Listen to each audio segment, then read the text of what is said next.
Ano ba yan, Abi? Nakakawalang gana. Konting kilos mo lang, pagod ka na agad.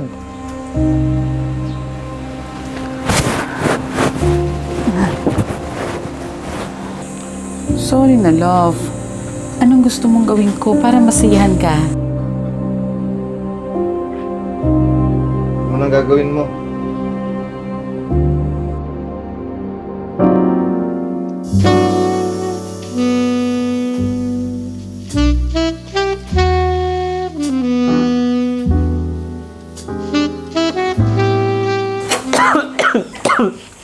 Kuya, nakainom ka naman ng gamot mo? Oo, nakainom na ako kanina. Bunso, pasensya ka na ha. Ganitong buhay lang meron tayo. Hindi na nga ako nakatapos ng high school ko, kuya eh. Pag-iwanan na nga ako ng mga kaibigan ko, tsaka mga eskwela ko. Ano ka ba naman, Cheryl? Di mo ba naiintindihan ang kalagayan natin? May sakit pa si kuya, oh. Kami nga, hindi nga kami nakapagtapos ng pag-aaral, eh. Ikaw ate malakas ka pa naman ah. Ba't di ka mag-abroad? Para naman yumaman na tayo at makabalik na uli ako sa pagpasok ko. Pasensya ka na, Bunso. Sa oras na gumaling tong sakit ko, maghahanap agad ako ng trabaho. Makakapag-aral ka na ulit.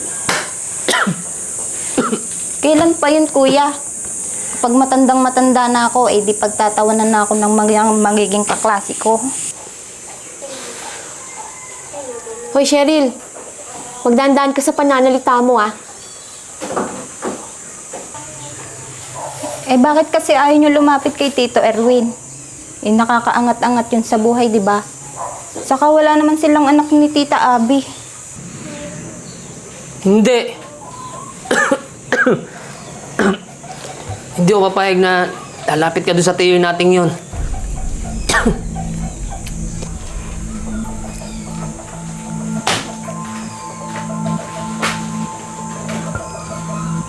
Bakit ba parang wala silang pakialam sa kinabukasan ko? Gusto ko lang naman makapagtapos ng pag-aaral. Sa tamang edad na ako. May karapatan din ako magdesisyon para sa sarili ko. Tito, maraming salamat po dito ha. O basta, pag kami kailangan ka, huwag kong magdadalawang isip, puntahan ako sa bahay ha. Opo, Tito. Siya, tuloy na ako.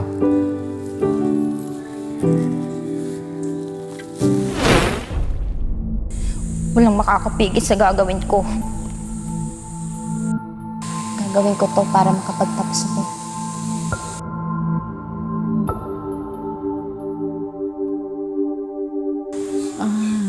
Ang sarap.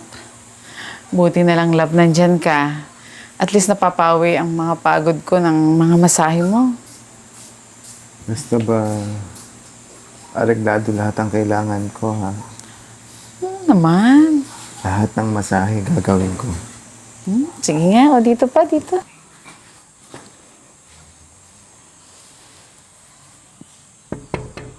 Tao po. Tao po. Tita Erwin, Tita Abby. Sino yun? Po. Parang si Cheryl, pamangking ko. Sino Cheryl? Kapatid ni na Doyen at saka Jason. Oo, tanda ko na siya. Sige, sige, patuloyin mo. O, sige, sandali lang. Punta ako.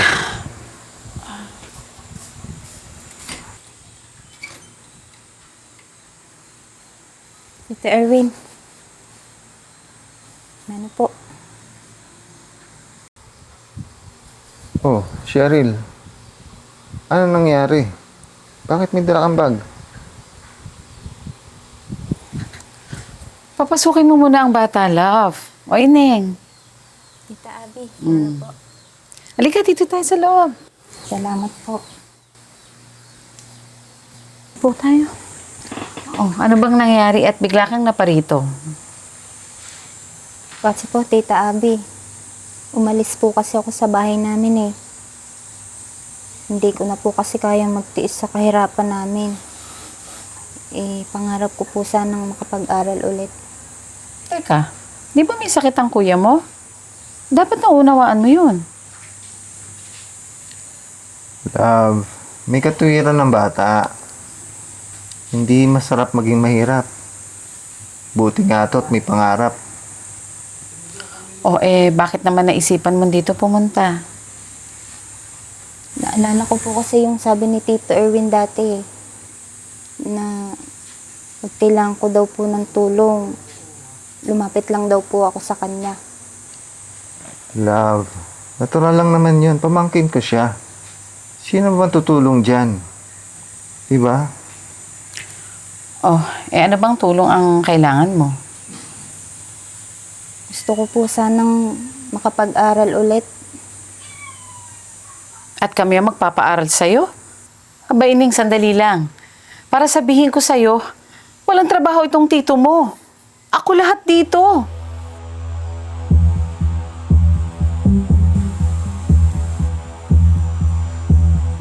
Cheryl, sandali lang ha. Mag-uusap lang kami ng tita mo. Sige po, Tito.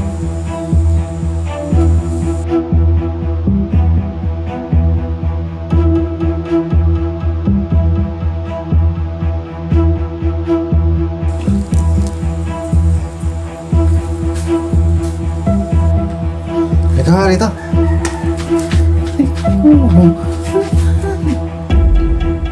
Napayahan ba ako sa pamangkin ko? Hindi ganun yun. Wala akong ganung intensyon.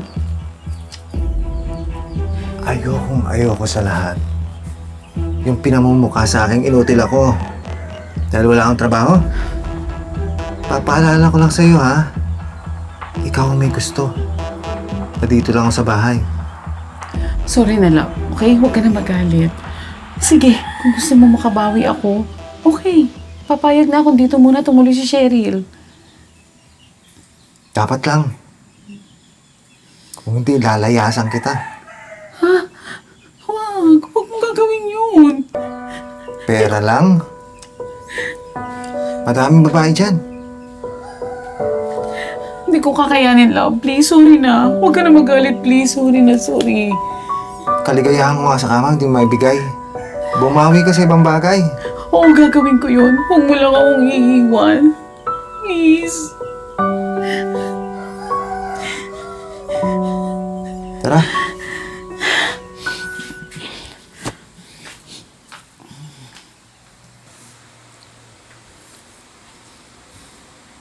Cheryl, may sasabihin sa'yo yung tita Abby mo.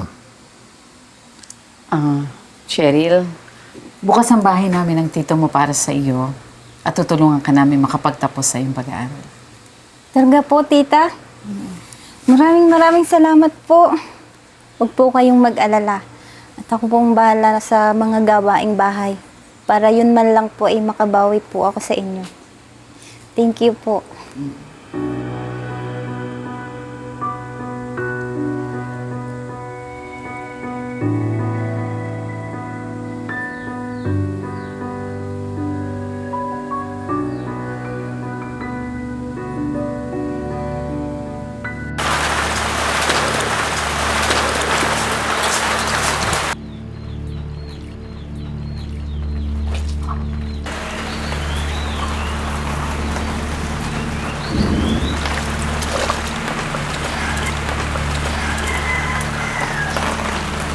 Oh, Tito, kanina pa po ba kayo dyan?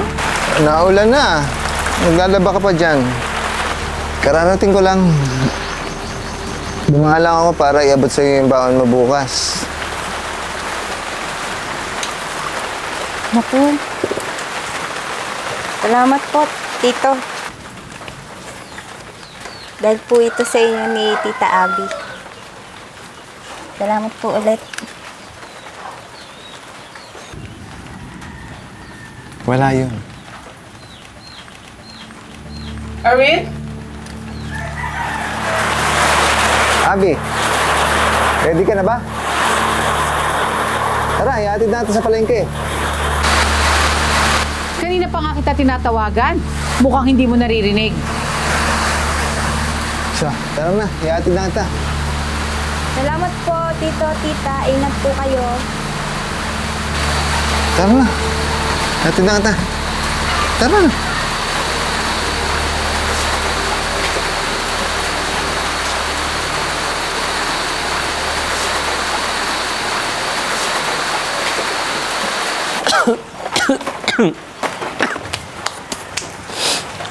Kuya, susunduin ko na si Cheryl doon sa tiyuhin natin. Hindi po pwede ang katigasan ng ulo niya na yan. Hindi siyang masusunod. Sinasabi ko na kasi dyan kay Bunso eh. Na wag siyang lalapit no kay Tiyo. Tigas ng ulo niya. Ewan ko ba sa batang yun? Hindi nag-iisip. Hindi ko alam kung anong klaseng utak meron yun. Basta susunduin ko na siya. Teka, sama ako. Ayaw mo? Oo, tara na. Hindi pa maayos ang lagay mo, ako na. Sige na, tara na.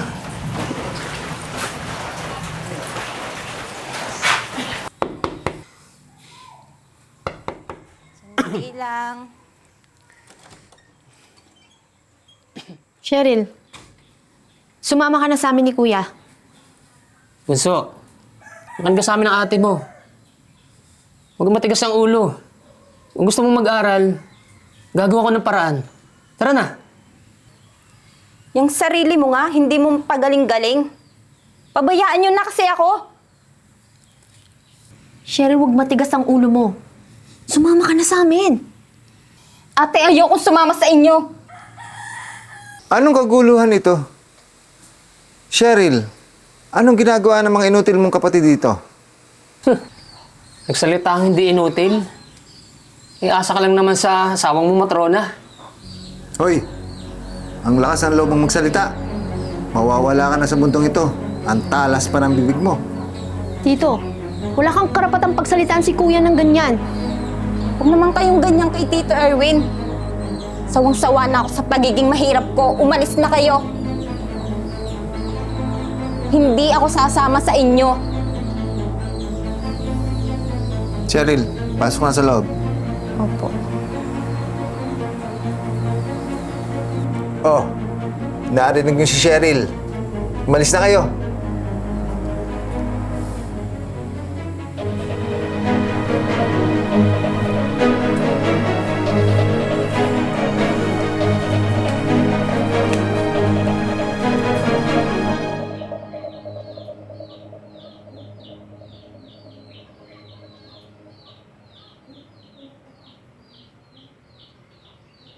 Okay ka lang? Huwag kang mag-alala. Habang nandito ako, walang mangyayari sa iyong masama.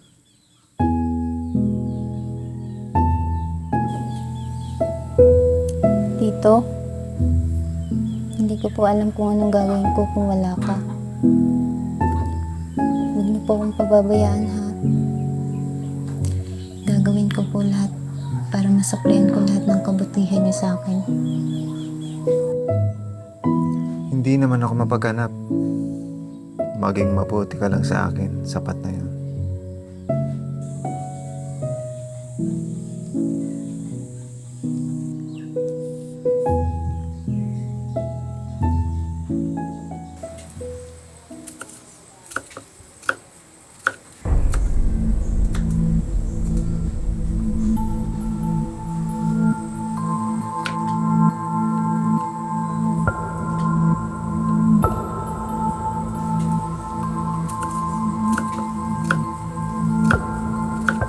Cheryl, luto na ba yung ulam natin? At mukhang gutom na kasi tong Tito Erwin mo. Opo, Tita Abby. Malapit na po itong maluto. Sige, bilisan mo na dyan. Siya nga pala, sasama kita sa bayan, ha? At kailangan ko nang magbibitbit ng aking mga pinamili. Teka, ginising ko na yung sakyan. Iatid ko na kayo. Hindi, wag na. Magbabiyahin na lang kami mamaya. At ikaw, maiwan ka na lang dito sa bahay. Teka nga. Bakit pa ganyan ka magsalita? Anong problema mo? Alam mo, kung hindi ko lang alam na pamangkin mo si Cheryl, pag-iisipan kita ng masama. Dahil nakikita ko kung paano mo siya titigan. Tigil-tigilan mo nga yung pag-iisip mo na masama.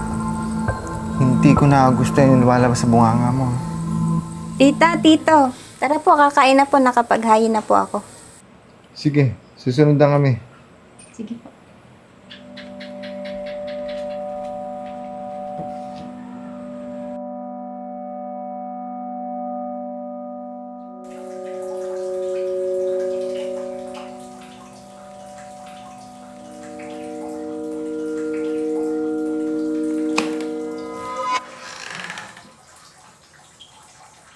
Oh, tapos ka na? Ako naman, ang init. Opo, tita. Kaya naman po.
Oh, Ninong. Kanina pa po ba kayo? Ninong?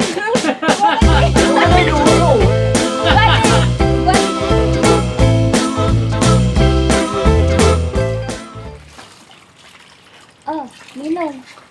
Kanina pa po ba kayo? Ninong na naman.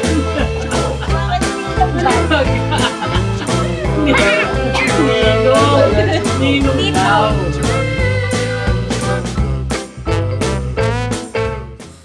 Nakakawa ako dito kanina. Sure ka? Action. Tara na. Yun ako nagpipuli. Hello po. A quick and special shoutout lang po sa mga sumusunod.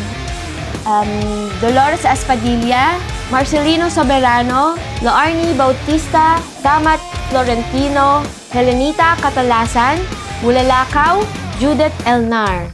Shoutout nga din po pala kay Gracia Alcala, El Avilla, Ana Supo, Maraa Capri, Annalynio Ceres, Mila Salamat.